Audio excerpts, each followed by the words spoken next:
My guest is Michael. Michael, why are you here? I'm here today to find out my wife cheating on me since our child died. You lost a child? Yes, 3 months ago. Very sorry to hear that. Must be devastating in your life. Yes. Why would your wife then compound your sorrow, your pain, with cheating on you?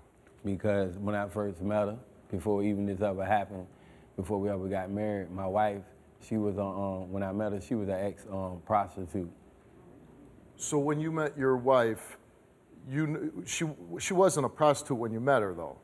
She was coming off of being a prostitute. Oh, she was coming off of it. And she told you, I used to be a prostitute. Yeah, I knew it because by living in the same area as me, riding my bike or coming home from work whatsoever, we would speak and everything, but it wasn't and like... you saw her working on the streets, or? Yeah, like once around the corner sometimes. Either way. All right, so, but you see her on the street and you know she's a working woman, and you strike up a conversation with her. You never were a client, were you? No, Okay. No. So, You funny. It's how he sets it off. Sets it off. Hey, he sets it off like that, don't you, man? That's how Steve is. She said, I like you, I want to be with you. She want I'm going to stop prostituting. Yeah, she want a man to love her for her and not take her past and throw it in her face with an insecurity. Because she been done wrong by a lot of guys that used her. So, and you were good to her. Yes, I was good to her. And our relationship was real, real good and bonded. So next thing you know, we wound up going to jail for something we didn't do. So next thing you know, she left out of her house. She wound up staying with me for 2 months as I was saving Your the money. girlfriend? Yes, my girlfriend before she became my wife. So, oh, you eventually got married? Yeah, we got married.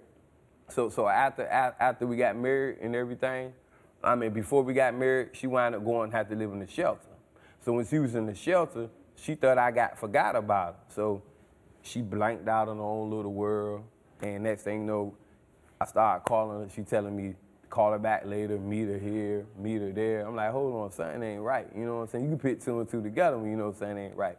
So all of a sudden, like, yo, is you talking about cheating? No, I'm not. She started calling me all types of names, saying her phone broke, it doesn't work. You get one of them saying, oh, she dropped it in the water, and then come to find out, you could pick 1 + 1 = 2, that she was doing something wrong. So I was like, you know what, I'm done with it. I ain't messing with you no more. Then she was in denial about it. I know I'm not cheating on you, kept running back, please, I love you, So she wound up coming telling me I ain't gonna do it no more. So so she admitted that she cheated on you? Yes, one time. Now, was it cheating or was she working? No, she was working the corner strip. So she cheated. So it wasn't like she took money from a guy?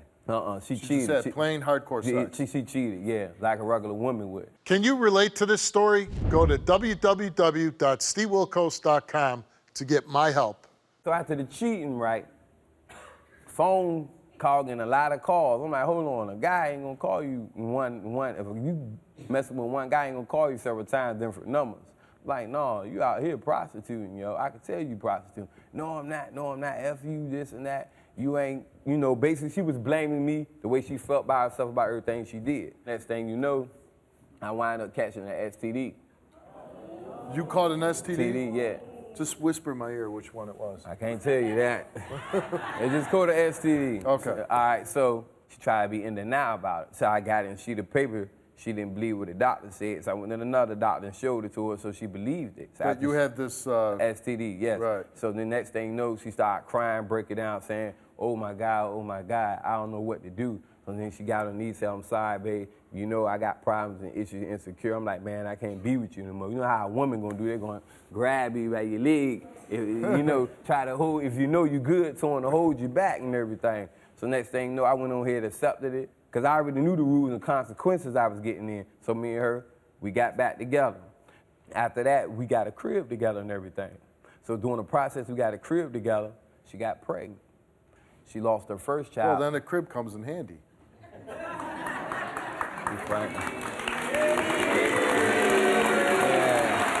So we got a crib, so we got a house together. And we made a deal like this. I pay the rent, you just do, little light bill, gas bill, buy the little food, I got all the rest. So everything was going normal, like when we first met, back to perfect. So she had a miscarriage. So after that, she had a miscarriage. During that miscarriage progress, we got married. And that was the happiest, one of the happiest days of her life. So after that. How about your life? Oh, yeah. Okay. I didn't know. I didn't expect I was going to get married till about 40, and I'm only 28, you know. After that, she got pregnant again. And this time wasn't a miscarriage. Her stomach was getting big and bigger, you know. We woke up one morning, and the kid, she had mega back pains. Her water broke, her water didn't break or nothing like that, because she went to EVMS, the medical center down there, and they said that you ain't in labor, you good. That was 6 in the morning. So later on that day, when she came off of work that day, I was at the house. She said her back hurt, and I called an ambulance. When I called the ambulance came, took her to DePaul Hospital, and she birthed the kid, and so the kid died. And I went outside and thought for me, like, oh my God, you know what I'm saying? It was like, by me being a man about it, she thought I didn't, because I cried, but I didn't break down like how a female break down. I gotta be strong about the situation, because I'm the guy here, you get what I'm saying? And after that, she came home. I was there for a nurse and comforted her, and she told me she feel completely, any woman gonna say this, they feel like they've been robbed or raped because a kid been taken from her. You're not cheating on her? No, and I admitted that I'm not. The one time you did? The one time I did when... and you both took lie detector tests before the show, and you want to find out for sure if she's back on the streets prostituting. Yes. And or she's telling you she has or cheating. Yes, she telling me she hadn't cheated. Or cheating. Yes. All right, your wife is here. Yes. Let's bring Tiffany out. I can't believe that you think I'm cheating on you. Oh, man, I know you cheating on me, man. You sit up here and say just because I don't answer my phone at work, I'm cheating on you. You got to be. You is cheating on me. That's what you're doing in the past. I am being honest. I work 10 hours out the day. How you work 10 How hours in the out world the are day? you saying I'm cheating on you Hey, when man. I make the time to answer my phone? How are you saying I'm cheating on you when I call a cab company to prove when I come home? How Man, are you hold telling on. me I'm cheating when I called my cell phone company to get my call log sheet? How are you telling me I'm cheating just because I want to try different things? This is what you do. Try different things. Try different things. Meaning in general. That's not right. You put our personal business out on TV, and it's not right. I'm a changed woman. You gonna sit up here and tell me This is what you do. You will use other people's just because I lost my baby and I feel the way I feel. Hold up. You will use. That don't mean I went back the way I was doing. You will use other people's phones at your job to call for 1 minute. And call them back. I don't. No, I don't. I done brought everybody in my job, in my business. Because they lied for you. No, they don't have no reason to lie for me. They didn't lie for you. They don't have no reason to lie for me. Man, I know when I'm right, man. If I'm wrong, I can I'm not going to go through all this. I'm the one that called the show. I want you know this how many help. people call the show and be still wrong, It doesn't matter, man? and I'm dead serious. You know how many people call the show still be wrong, man? I'm dead serious. I'm not going to sit up here Tiffany, he told, you know, Michael tells, you know, the story of your past, your profession before, and he's riding his bike, he sees you, he strikes up a friendship with you, and correct me if I'm wrong, but you say, boy, I like this guy enough, I'm gonna turn over a new leaf, or I'm gonna change my life around, or stop doing what I'm doing, and I want to be with Michael. Yeah. And what was it about Michael that attracted you? Basically, he was obviously a nice guy, and I thought that he wouldn't use my past against me, but I see now he's doing that.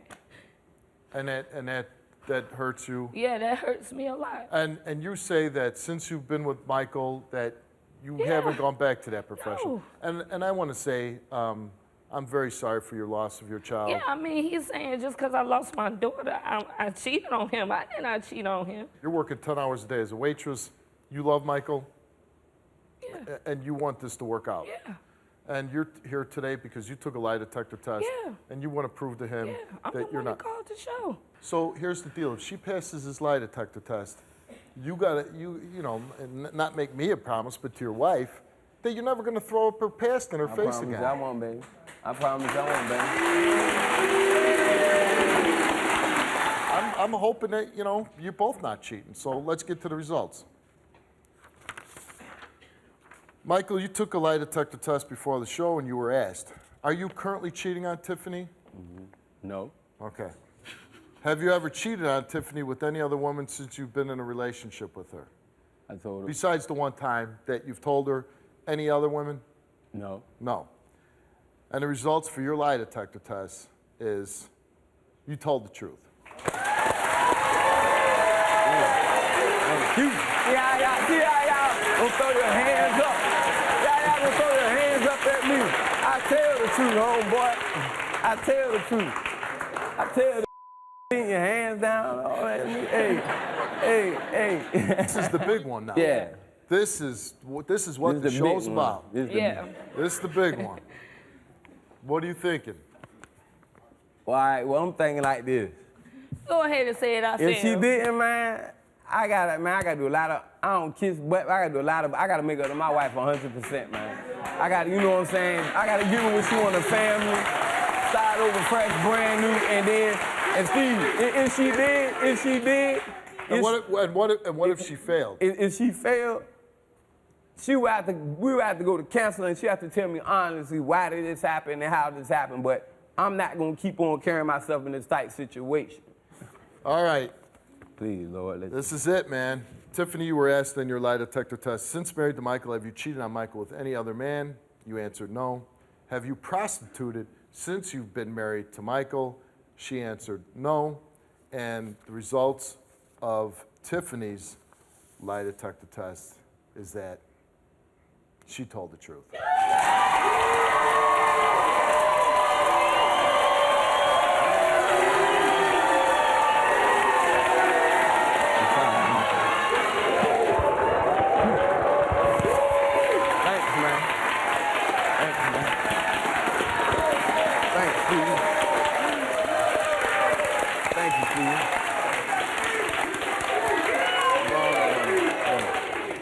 This is really nice because you watched the show, right? Mm-hmm. Not a lot of happy endings, right? No, they all one bad and one good. Some of it get worse. But here's a really nice ending. This is a happy ending. And so, but you got a good woman here and you got a good man. And the thing is, that's what you got to remember. Everybody has a past. The past is the past. I need to let it go. You got to let it go. Let it go. Let it go.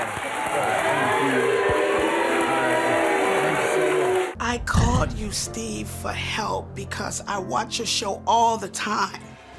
Somebody's going to watch this and say, you know what? She was brave enough to do that. I can do that too.